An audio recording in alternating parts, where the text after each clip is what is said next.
السلام علیکم ورحمۃ اللہ وبرکاتہ۔ الحمدللہ کفا وسلام علی عبادہ الذین اصطفیٰ، اما بعد۔ محترم ناظرین کرام، قربانی سوال و جواب کی نشست میں آپ حضرات کا استقبال ہے۔ آج کی نشست کا موضوع ہے صفائی کا خیال رکھیں۔ ناظرین کرام، یہ آخری نشست ہے قربانی سوال و جواب کی۔ دیکھ لیجئے، جب ہم اور آپ قربانی کرتے ہیں تو گندگی ہر طرف نظر آتی ہے۔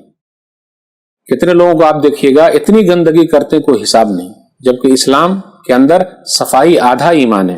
حدیث کے اندر آیا، صحیح مسلم کتاب الطہارہ حدیث نمبر 223، الطہور شطر الایمان، صفائی آدھا ایمان ہے۔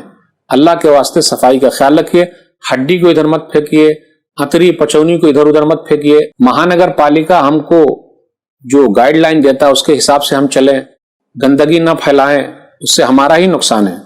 کچھ لوگوں کو دیکھیے گا وہ جہاں بھی قربانی کرتے وہیں خون کو چھوڑ دیتے ہیں۔ کیوں بھائی؟ اس کے اوپر پانی بہا دیجئے۔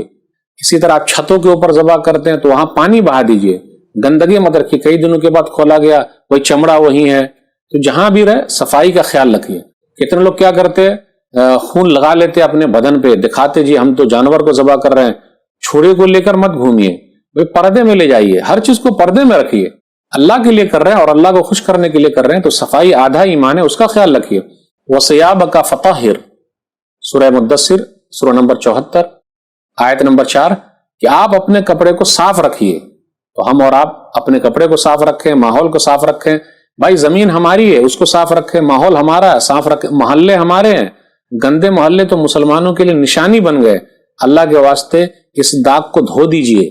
جس کو زیادہ صفائی کا خیال رکھنا چاہیے تھا وہ دیکھ لیجئے وہی لوگ نہیں رکھے ہوئے ہیں۔ اور خاص طور پہ جو لوگ اسلام پر اعتراض کرتے ہیں اور قربانی پر اعتراض کرتے ہیں ان کو اور موقع مل جاتا ہے۔